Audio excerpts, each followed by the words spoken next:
My name is DaShaun Carter. I am a Spring Developer Advocate. I love my job, and I'm actually jazzed to be here. I love what I do. I love my job. I'm going to talk about runtime efficiencies, how to make your stuff go faster, start faster, do all those things. Is everybody in the right room? We've got a few people leaving? No? All right, fantastic. I'm going to get started. I've been in this position for 1,172 days as a Spring Developer Advocate. Like I said, I love my job. Before that, I worked at a company called Redis. How many people use Redis? Good, fantastic. That's good. And there, it was about dealing with problems. I think that's where my kind of fascination around these efficiencies started, because what I dealt with there was customers said, hey, 2 millisecond latency, that's not fast enough. 2 millisecond latency, that's way too long. If I can cut this 2 millisecond latency down to 1 millisecond, I can double my money. So that's what I worked on. Before that, I was a platform architect at Pivotal. So it was Pivotal, took a little break, and then came back to VMware. Same teams. My biggest compliment when I was in that role was, hey, aren't you on the Spring team? I was not, but it was a very good compliment. And yeah, here I am. Before that, I worked at a small startup. I was a VP of engineering. So I had concerns about how much we were spending on infrastructure. And before that, I worked at a company called Garmin. I was there for quite a while. I had a lot of interesting challenges while I was there. And yeah, I fell in love with Spring Boot during my time at Garmin. Now, as of right now, we are connected. All of my links, all my things are at DaShaun.com. All my GitHub repos, all my talks, everything is there. And there's one really good link that I want you to not ignore. I share it all over the place. But there's a little link here. This one, it's a little calendar button. You can schedule time. If you want to talk about whatever it is, you can schedule time with me just by going to DaShaun.com and clicking on the calendar link. We're connected. On Mondays, with my good friend Dan Vega, we run a show called Spring Office Hours. This week, it's going to be tomorrow. We're going to do it live here. And it's just about keeping up with the ecosystem. Sometimes it's hard to keep up with what is happening in the world, right? You have your head down. You're watching. You're focused on Project A. When are we going to get to production? And how long is it going to take them to finish their testing? And in the meantime, Spring AI is on its 6th milestone, right? And there's other things that you want to keep up with. How do you do that? Well, we try to help. It's the thing that I wish that I had when I was a developer. I wish that I had some channel, some way of keeping up. But it's just an hour-long show. It's live. So if you've got questions, you can bring your questions. You can ask them. We have a nice community. We get, several hundred people that show up for us every week. And then it's also turned into a podcast. So Spring Office Hours. Yes, question. We are on our 4th season of Spring Office Hours. And by the way, the questions. When you come to my house for dinner, if you leave hungry, that's your fault. So today, if you've got questions, raise your hand. This is fun for me. Raise your hand if you've got any questions. Don't leave this session hungry. Okay? Head nods? Fantastic. Have you heard? For the 20th year in a row that Java is dead? Yeah? No? This is a Raspberry Pi. If you did not know, Spring is under the VMware Tanzu umbrella, which is owned by a company called Broadcom. And on that little chip, there's a little name called Broadcom. It's a Raspberry Pi. This is a single board computer that has a lot of cool stuff in it. Broadcom makes this system on chip. So that one chip in the middle there does a lot of things. It's got a lot of other pieces in it that makes it a system on chip. That's one of those cool things. I thought that was kind of cool when Broadcom acquired VMware, which had acquired Pivotal, which had acquired the Spring team. I thought that was kind of cool. I have, at last count, 104 Raspberry Pis of different shapes and sizes in my house. And yeah, they are not powerful computers. They are affordable computers. And now, because of Spring Boot and all of the great things, Spring Boot 3 and above, Spring Framework 6 and above, now we can run enterprise-grade, production-ready Spring Boot workloads on these small computers, these single-board computers. We can do some really interesting things. This is what a cluster looks like. This is a $150 Kubernetes cluster. This is where I like to run my workloads. On those, so there's 5 Raspberry Pis in there. So I'm counting each one of those 4 02s. The little, the smaller devices here on the top. Those are called 02Ws. I want you to remember this number. They only have 512 megabytes of memory. 512 megabytes of memory on a $15 computer that has 4 cores. Okay? But it's ARM64. Remember that as well. It's ARM64. I don't have cloud money. That's just, I don't have an AWS account. I don't have a GCP account. I have Raspberry Pi money. I can afford Raspberry Pis. I can leave those running all the time. I don't worry about a bill. That's what we're here. But on those Raspberry Pi devices, I got to get as much out of those devices as I can. Remember, I got kind of limited resources on some of these devices. So what happened? Well, things changed. Java's been around for a long time, and workloads changed, the environment changed, landscape changed, and we started hearing this criticism. We can't do the things that we want to do in the cloud because Java's too slow. We're getting paid by the millisecond, or we're getting billed by the millisecond, and Java takes a while to start up. So then that means we can't use it. Never mind the fact that the JVM is amazing. It can handle tons of processes. That's okay. Never mind that, the startup. Those extra pennies, the extra milliseconds, it was too much. So 2018, I think, is when it really started to shake up. The startup time was an important factor, and we were kind of getting criticized. Spring takes too long to start up. And we started working on it. The cold start issue, hey, how long does it take to start up? That was a really important factor. That wasn't the biggest one for me, because I'm a Raspberry Pi fan. I'm okay with a little bit slower, but I wanted the small resources. GraalVM had hit the scene. GraalVM, building native images. We'll get into that in a little bit. But there are some things.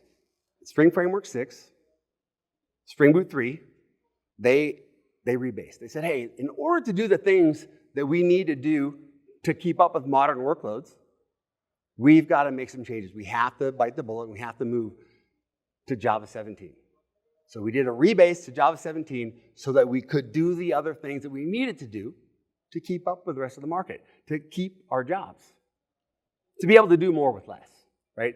How many people are getting a bigger infrastructure budget next year? Okay, 0 hands, just for the record. 0 hands went up. Yeah, that's kind of the way it works. We want you to do more. We're going to add 5 more projects to your plate. But no, you get no more infrastructure. That's okay, because I'm going to show you, if you pay attention, I'm going to show you how to save $1 million if you watch. So what we're going to first do, if you've got your laptop and you want to play along, this is one of the things that I tried to do. Scott's in the back. Like, when I was learning Spring Boot, when I fell in love with Spring Boot, I enjoyed playing along. I enjoyed trying to keep up. I enjoyed getting the extra reps. So if you've got your laptop, feel free to break it out. All of the instructions that I'm going to run are here. So we're going to do this. I'm just going to copy. This is a Spring Boot 2.7. Oh, I didn't practice the copy. We'll see if that works. Oh, fantastic. We're going to clone this Spring Boot 2.7. It's in my GitHub repository. We're going to clone it because we're going back in time. Nobody's using Spring Boot 2.7 anymore, right? Some laughter. Well, that's all right.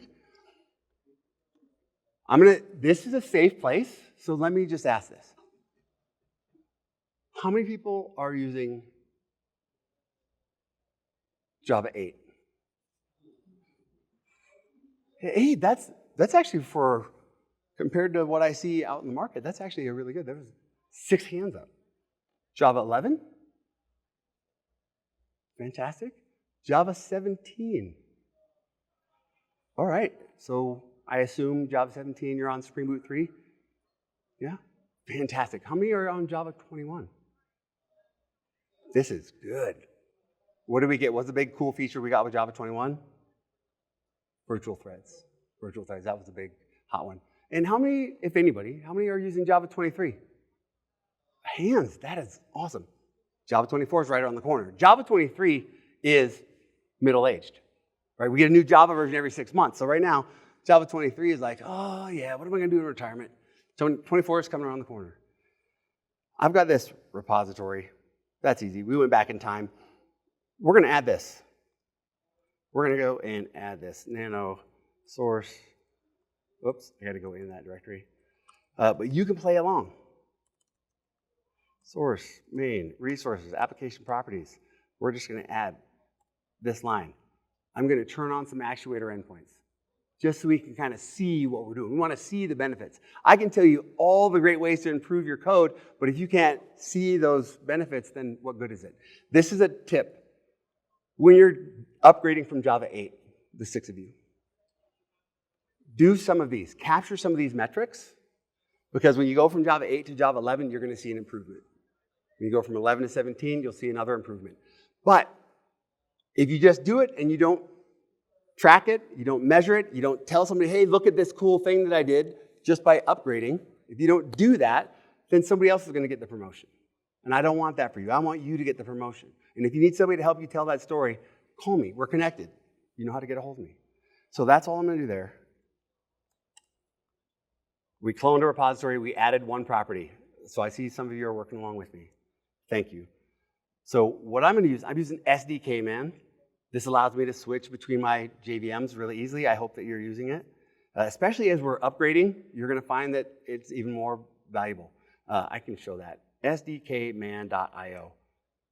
If you're playing along, there's a little curl bash that you can run down here, and it will install SDKman for you. And I'm going to try to go slow so you have time to do that. sdkman.io. If you've not used it before, that is a really valuable chunk. Remember that. Bookmark. Take a picture of that one because it is a very cool tool. So with that, I'm going to just switch my Java version. I believe that this is the latest build of Java 8. I'm going to do SDK list Java pipe grep Liberica because they typically have the later versions. And yeah, that's the latest build. So we've had 442 builds of Java 8. Fantastic. It's been around for a while. So now it says here I'm using Java 8. I can say Java-version. Fantastic. The next thing I'm going to do is I'm going to Maven clean package. We can do that. I'm building a jar file. How many people have built a jar file before? Fantastic. Here's a good question. How many Gradle users do we have? Gradle, how many people prefer Gradle? Right? All right. Fantastic. I like Maven because I like to update things. I like the schema. If I want to go fast, I can use Maven D. That's another cool tool that you can install with SDKman. But I built a jar file. And what do we typically do with a jar file? We can just java-jar target that hello. So that's up and running. Okay, we see some numbers down here, but I'm going to do one other thing. I can parse that if I want to, but I'm going to go grab, I didn't fix that. I'm going to use HTTP, and what I'm going to do is I'm going to put it in the same directory. I'm hitting an actuator endpoint. So I'm going to grab this endpoint. Hello. Because my app is running. My Java 8 Spring Boot 2.7 app is running. I'm going to go over here, and I'm going to hit that endpoint. Localhost. Remember, the first thing that I did, was I turned on the actuator. The actuator is the thing that really, it made me fall in love with Spring Boot. It's what I was looking for. So this endpoint has told me this is the value for how long it took to start your application. It's captured that. It's on an endpoint. So as my apps start up across the enterprise, I can go to this endpoint, actuator metrics, application.started.time. And I can see how fast that application started up. I don't have to parse my logs. All right? There's another endpoint that I'm going to do this for all these applications. The other one is memory used. So I'm going to run this here. I'm going to run it over here just to keep, oops, I didn't want to show that until later, haha. Let me try that again. My copy, I don't see my, there we go, my copy with this background. But I'm a pro, so I've captured those values to some files because we'll look at them later. But we'll take a look at this one and just see.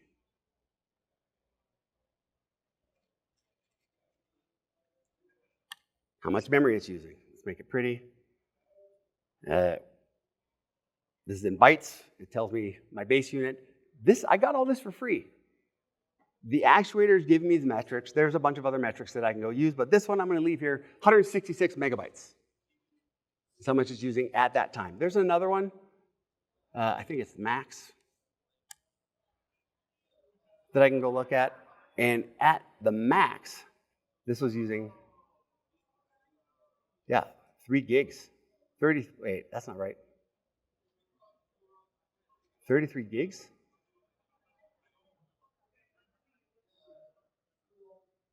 Oh, haha. So I'm on a Mac. And my Mac has a lot of memory. And the JVM says, oh, I got memory. Well, I'll go ahead and use it. So it's like, yeah. That's right. That one's a little bit harder to measure. That one's a little bit harder to understand because it's going to change depending on your machine. But this one is reasonable. It makes sense. So that's all we're doing. Java 8, we've done nothing. We've set a baseline. Let's keep going. We have a baseline. Now, I'm going to switch to Java 23. Switching to Java 23 is this easy. I'll go back here. I'm going to stop this one, because that was Java 8. Let's switch to Java 23. Let's do the same thing. Actually, I'm going to do one more thing. I'm going to edit the POM file, because here it says, hey, we're using Java 8. I want to change that to Java 23. Easy peasy. So far, so good. This is a simple app. The app that you downloaded, it's just Spring Web and an actuator. So it's enough to give us some endpoints that we can validate. It's enough to run an application. We're in good shape. So there's nothing fancy. This is an easy upgrade. So by switching this Java version, I don't expect anything to go wrong. Now, MVW clean package. Oh, I didn't expect anything to go wrong. What did I do? Oh. What did I do?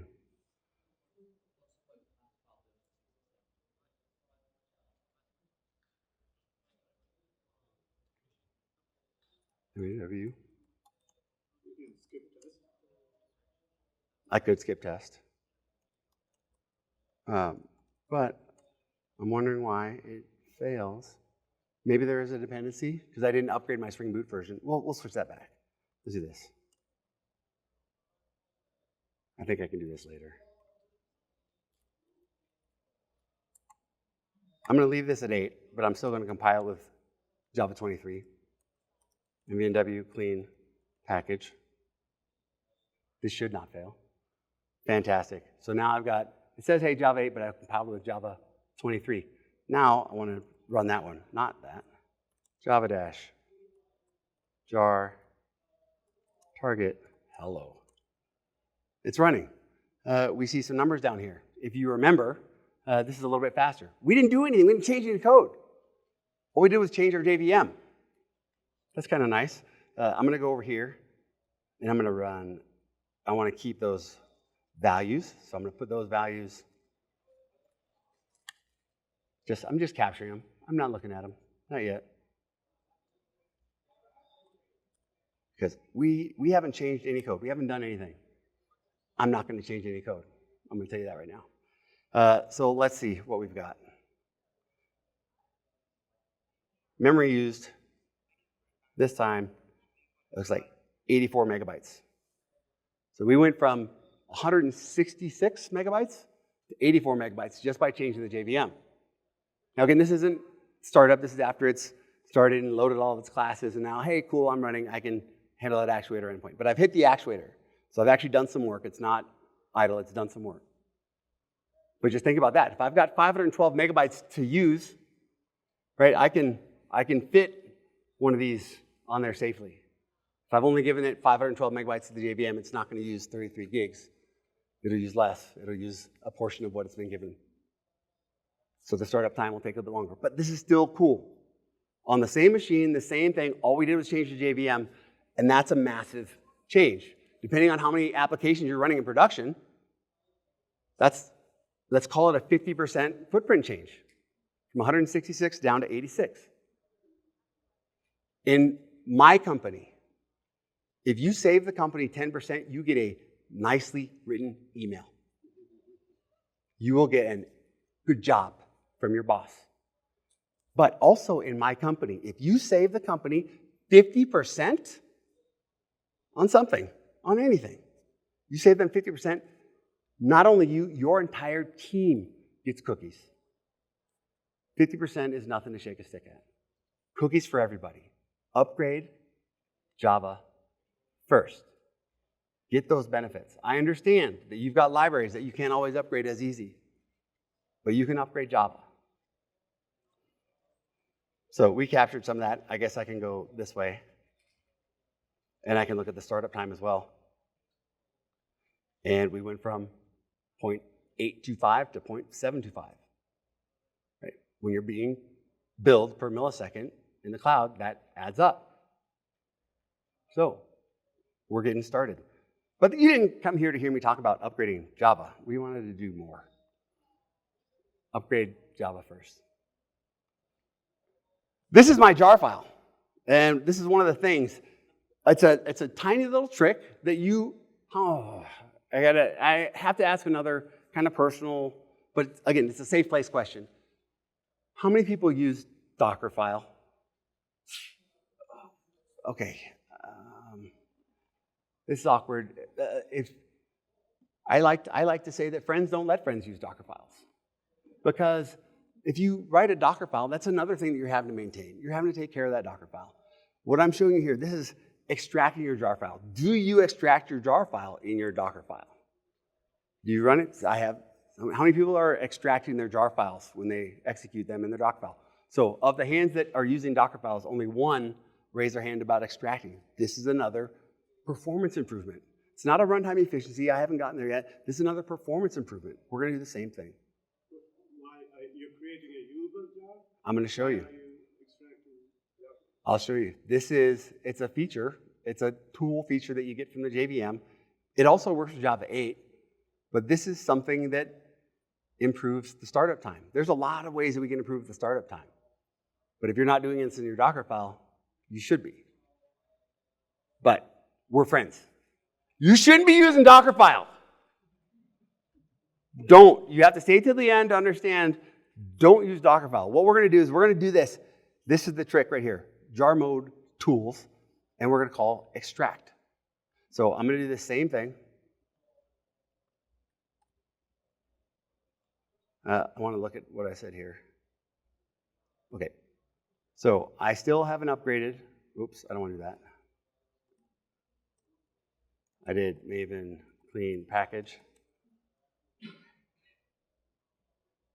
So build the jar file, but now I'm going to run that jar file, but I'm going to extract it first.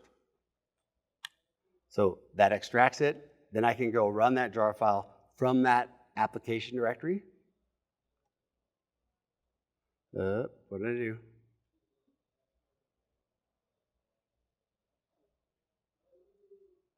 Oh, extract. Unsupported jar mode tools. Oh, I know. Java-version. Why am I back on Java 8? SDK use Java 23.0.2 -Liberica. Hello. Let's try that one more time.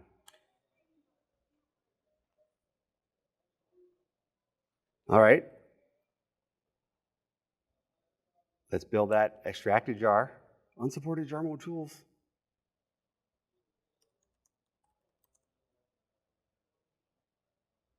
What did I do? That's right.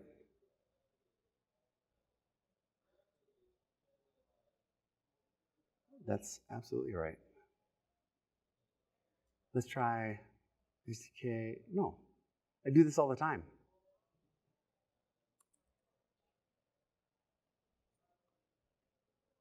Oh, I'm here. Let's stop that one. Was I on the right spot?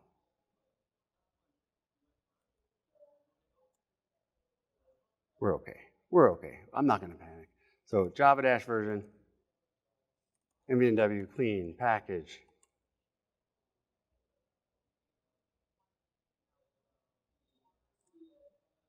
Let's try this again. All I'm trying to do is extract that jar file.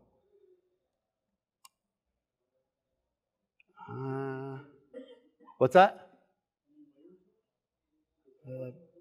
Let's go. Let's go take a look. GitHub, DaShaun. So one of the things that I like to say is like, my demos don't always work. Like that's the thing. But when I was in your seat, when I was watching, I actually learned more when things didn't go right. So let's go here. I have this open rewrite AOT CDS demo. And I have jar mode. Yeah, jar mode tools. That's right. Does anybody see anything that's wrong there? I can even verify that up here. What's that? Without quotes? Oh, did I have quotes in there? No, that looks very similar. Jar mode equals tools.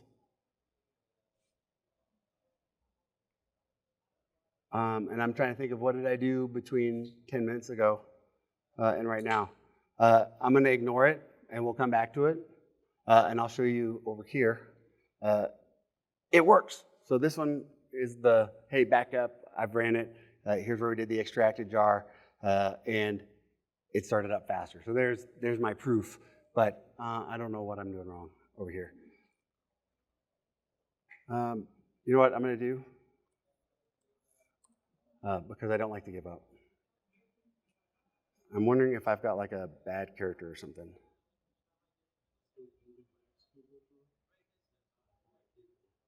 No. That's okay. Oh, we'll go on. I'll come back to it. So here. Yep, I'm looking at Java version. Oh, there it is. There it is. Remember when I tried to change to Java 23? Let's change to Java 23. See, teamwork makes the dream work. MVNW clean package. Like a pro, skip tests, unspecified settings. Oops.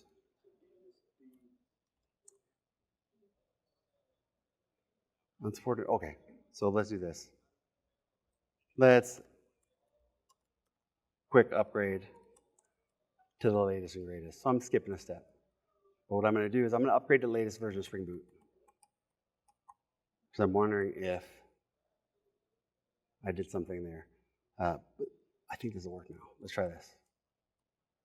We're not going to skip the test. Clean package. So now what have we done? We've upgraded to Java 23. Now I've switched to Spring Boot 3.4. Did I do 3.4.2 or 3.4.3? We got to, sorry, I'm embarrassed. 3.4.3 is the latest.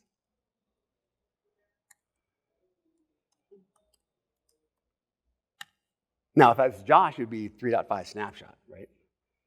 But that's cool, right? I like to be on the latest and greatest. I like to live what I call the N-0 life. As much as I can, I want to be on the latest and greatest. Because there's benefits. I've shown you, just by upgrading my Java version, we get some benefits. I'm going to show you here by upgrading. Hey, now we're on 3.4.3. Now, let's please work. It's a demo. You're supposed to work. You're supposed to know that this is what you do. Hello. Okay. So now I have this application directory. And it's exploded. It's going to start up faster. That's the promise. That's what I've been trying to tell you. It's going to start up faster. So let's do this. Yep, I want to run that. Out of the application directory, cool. And now look, do you remember what the last number was? It started with a 7. It was 0.7 something. But now we're squeezing a little bit more of that startup time just by extracting the jar. We're in good shape. So let's keep on going. Actually, before we go, I want to go and let's capture some of these numbers. I'm just going to do this. I'm going to capture both of them. I'll do all three. This doesn't require 23 bytes. exporting it, even in 8, it should work. It should work in 8 still. Spring 2, 8, Java 8. It should work in Java 8 with Spring And 2. why it works faster is because the big jar containing smaller jars and proprietary Spring class loader going inside and doing all that is bypassed. Some of the things are bypassed, right? That when you start up, you're saying, hey, I want to use this tool to extract it. So we did a step. We didn't just start it up with the big jar. We took a step that said, unzip it, extract it, and then we ran from that extracted jar. So we did a step one time, but we'll get the benefit on every startup after that. So I'm going to just run these just because I want to keep those numbers around. So I'll run these over there. I can go back and look. We're getting faster. With each one of these steps, we're getting a little bit faster. It might not work every time. When I peeked over here, right? It might not work the way that I want to every time, but these are real numbers, right? When I switched to Java 23 in this case, it wasn't faster, it took longer, but that's okay. Overall, it'll be better for you. So we'll come back, and then I can go and look at, the memory used. That one's not going to change a whole lot. We're still loading the same classes, we're still doing it the same way. But let's try to address that. So now, upgraded Java, upgraded Spring Boot. We get a new Spring Boot version every 6 months, just like we do Java. We're trying to keep up, but I showed you one little trick, the extracting your jar. And I showed you that for a reason. Now, this is a really cool piece. This came along with Spring Boot 3 and Spring Framework 6. This is the ahead-of-time processing, AOT processing. Now, this was implemented so that we could use GraalVM, so that we could, everywhere there was reflection, like you heard in the previous talk, if you were in here, where we're using reflection, that takes time. So what we're doing here is we're modifying some code. Where there's reflection calls, where we're creating those proxies with Spring, what we're going to do is go ahead and fill them in. So yeah, that's one of the benefits of Spring Boot. It's dynamic. And we like that. We like to be able to throw something on the class path and have cool things work. Like the actuator. I just get things out of the box by adding stuff to the class path. That's a benefit. But yeah, this is great. But that has a trade-off, right? But it works both ways. We can have these trade-offs, and we can take these trade-offs to production. I like going to production. I like getting there fast. So yeah, I'll take the hit, let me get my MVP done, and then I'll optimize it later. So one of these things that we have is the ahead-of-time processing. There's trade-offs here. With the ahead-of-time processing, you can't change your proxies. You can't change those things on the class path and reload those beans. It's done ahead of time. It's done before you start. So it fills in those buckets, and that's one of the trade-offs. But you'll see the benefits, especially when we're doing native images. Those benefits, I think, outweigh the change for that dynamic class loading. How many people are doing dynamic class loading in production?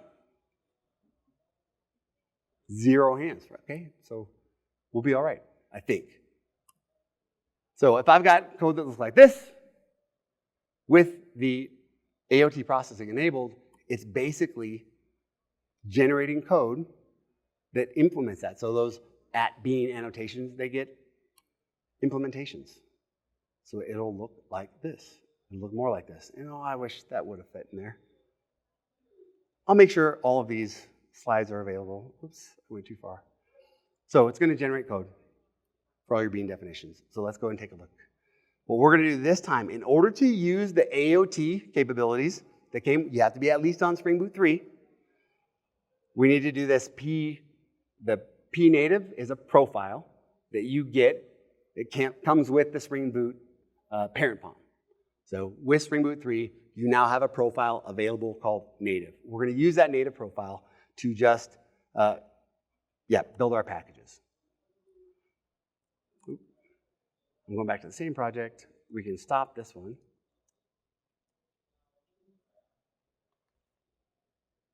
All right. All it did was the AOT processing. It built that package. Now I'm going to start it. I want that. I want you to see that command. All we're doing is pointing to the same jar file. But I've got this flag, spring.aot.enable. So it says, hey, you don't have to find all those proxies. You don't have to implement those. It's already done. So let's start that up. And, oh, this time, I don't know which number. This one looks smaller. Let's use that one, 0.595. Tiny bits, smaller and smaller. We still haven't changed any code. We still haven't changed any code. I'm just showing you things that you can do today, yeah, to squeeze a little bit more performance, to squeeze a little bit faster startup time out of your applications. Does this resonate with anybody? I see a couple heads nodding. Is this cool? How many people are running on Raspberry Pis? 0 hands. All right, this is fantastic. Oh, we got one. Yes. Raspberry Pis are awesome. But the thing is, again, 512 megabytes is all I have to work with. This is production grade, enterprise grade, production ready, Spring Boot. My startup time is coming along, but we're not done yet. We're not done yet. This is up and running. I'm going to grab some sample data in case I want to look at it later. Done. Uh-oh, what happened? Oh, I grabbed too much. That's okay. Let's go take a look at some numbers. Previously, we had 86 megabytes. This time, we're down to 85. Oh, not that one. Startup time. 696. Nope. 696 went down to 595. So that's the real time, that actuator endpoint. We're doing good. We're getting smaller memory footprint. We're getting faster startup times, but we're not done. Isn't this great? I'm taking the long way there to show you, like, these, yes, question? When you do the ART, you need to do that special compilation of the -3 native. Yep. And also the runtime should have the ART enabled -3. Yep. So the question really is the bytecode generated. Yes. Is that different as in the JIT, all the inlining, all the loop unrolling, loop unwinding, all of those JIT things that should have happened at runtime has been pre-incorporated? Or in other words, the bytecode itself is different? Some, right? I said that it actually, under the covers, it's generating source code. So it's implementing, generating source code, and I showed you an example of what it looks like. So it's taking, let's go back, right? Where you've got code that looks like this, it's going to look like this. So this is what's happening with that native clean package. Oh, so it's a code level optimization. Yes. Not at the bytecode level. Correct. Ahead of time. And then we're enabling that flag to run it.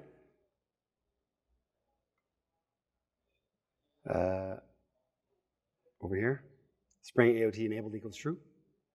So the AOT feature was there to help us with our native images, so that the Graal VM didn't have to do the reflection, didn't have to search. It could get all the information it needed. That's what it was there for. But on its own, if you aren't using the native image kit, if you don't have access to do native images, there's still performance to be gained by doing the AOT processing. Okay? Fantastic. But wait, there's more. Right? Why is that image not showing? There. All right. There's more. Class data sharing. This is a feature that's been in the JVM for a long time, but now you can use it with Spring. I think we enabled support with Spring Boot 3.3. And yeah, it's a JVM feature. That's, again, reduce startup time and improve memory footprint.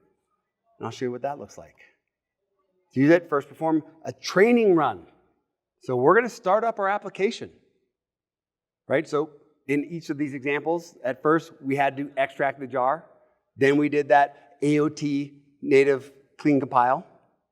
And now we're going to extract it, or we're going to do a training run.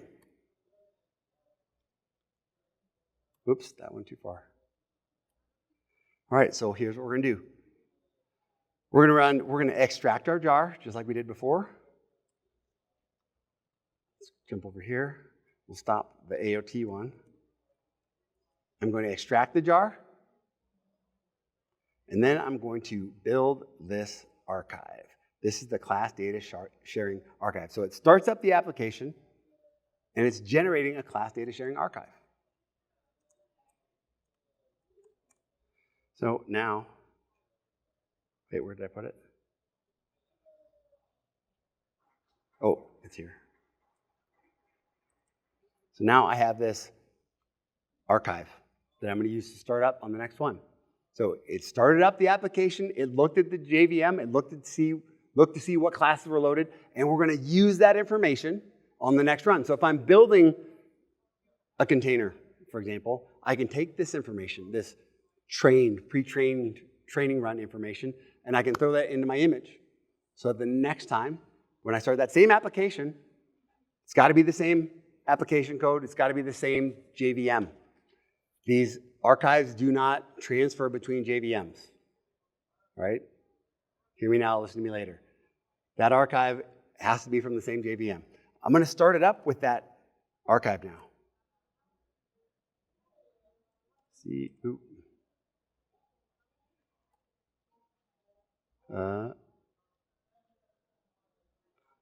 What did I do? Let's try this. Let's do it one more time. Oh, was it? We'll fix that. We'll fix that. Let's extract it. All right.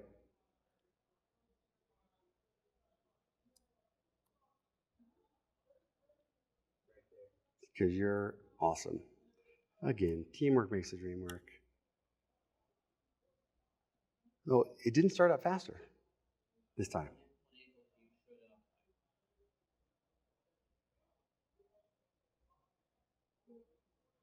Say it again. Unable to use showed up back to talk about cat failed to come. Line.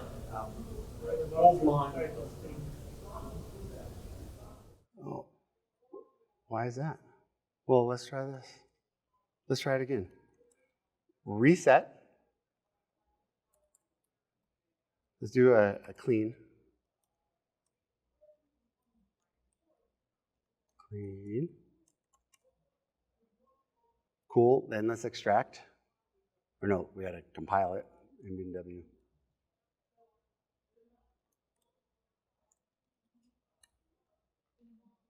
Fantastic. Then let's extract it.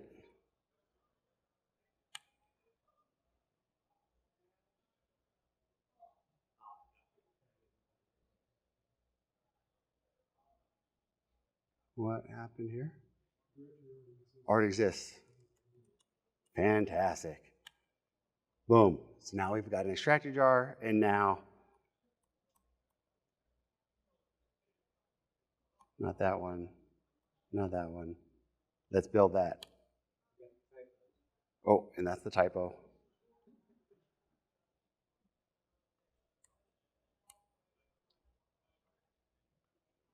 Oh, I didn't build it yet. Hold on. We've got to build that archive.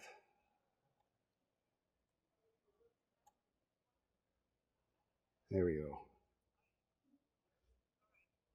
Now let's use the archive. There. Much better. And what's our number? There we go. Ooh, this is nice. We are now starting up twice as fast as we did just a few minutes ago. This is great. I'm going to do this.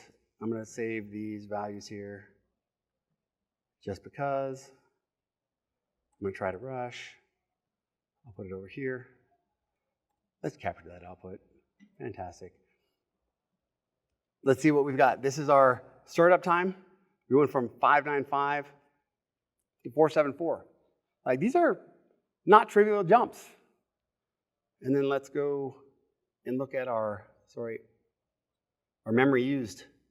We went from 85 megs to 58 megs. We started at 166 megs.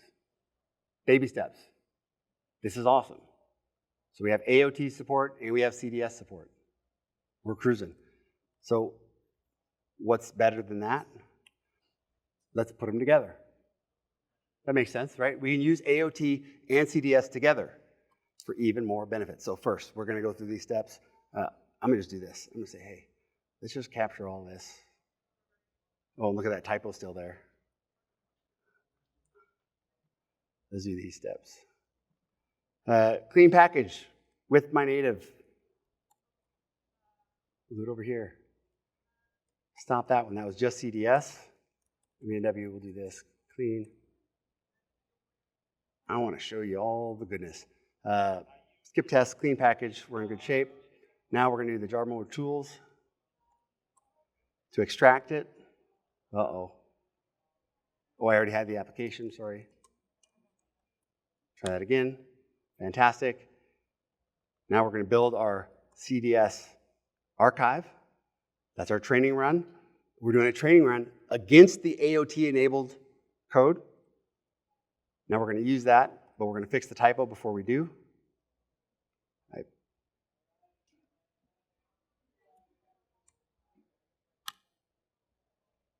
And maybe not faster. Let's go take a look. Our memory footprint, 58, went to 56. And our startup time, 474. I think this one actually went up. 478. That's okay. I'll take the benefits of that, the memory footprint. So that was AOT plus the extraction, because we did the extraction to do the CDS. AOT, extracting, plus CDS. We're faster. We got tons of benefit. This is great. What else? What else is there? If that's not enough, what else is there? GraalVM native image. I wanted that to be bigger. That didn't help. So the idea, we've had this since Java 3. Since Java 1.3, we've had the hotspot JVM. The bytecode that runs on top of the JVM. What did the hotspot do? It said, hey, this little hotspot, I noticed that you're running this little bit of your bytecode. You're running that a lot. So what I'd like to do is I'd like to help you out. The JVM took that little bit of the hotspot in my bytecode, and it said, let me optimize that. I'm going to skip the JVM. I'm going to optimize it, and I'm going to replace that code with native code for your operating system, for your architecture. We've had that since the 90s. There are people at this conference that weren't alive when we got this technology. So the GraalVM lab teams over at Oracle, they said, well, why, we're just doing it for the hotspot. Why not do it for everything? So this is what we're going to look at next. These native images using GraalVM, what GraalVM is doing, it's looking at all of the bytecode. It's looking at everything that you've got in your jar file, in your extracted jar file. And it's going to take any code that you're not using, and it's going to boot it. It's going to throw it away. So you only have code that you're using. And then for that code, it's going to optimize it down to native code, just like we've been doing since the 90s. What do you think? I think it's pretty cool. So let's take a look. We're going to switch to a JVM that has the native image kit. GraalVM has their own JVM. It's great. It's fast. It's amazing. It's written in Java. You should use it. You should try it. I have favorites. I've got friends. I've got a toolkit that I like, that it's supported. So I'm going to use this. This is the one that's in the build packs. So I'm going to switch to this different JVM that has the native image kit. It's still Java 23, but it's got the native image kit underneath. So I've switched my JVM version. I'm going to do this Maven clean. Oops. And then I'm going to use that same native profile, except this time I'm going to do a native compile. This is going to take a while, because I told you, it's analyzing all the bytecode in all the jars, and it's going to pull the pieces that it needs. It's going to take the little bit of the JVM that it needs, so it can do things like garbage collection. I think they call it the substrate. And it's going to take everything it needs from Tomcat. Remember, we're running this in a Tomcat container. It's going to take the bits it needs from that Tomcat jar, the bits that it needs from my application, and it's going to optimize that for this. This is a ARM64. This is Apple Silicon. So This code will not work on other machines. It took a little bit of time, yes? So the native compile is Yeah. a plugin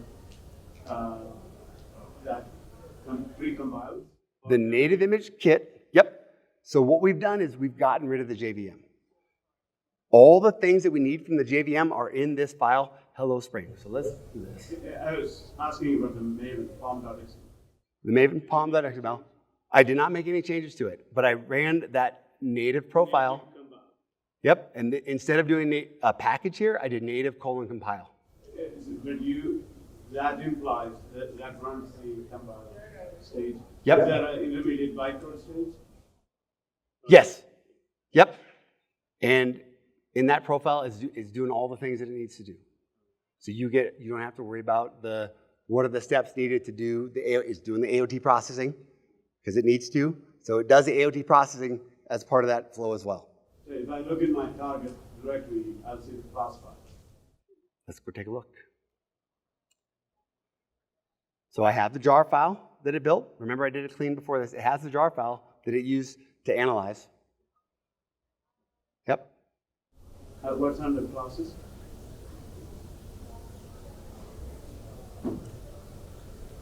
Okay, so it generated like. Yep. So here's the cool thing.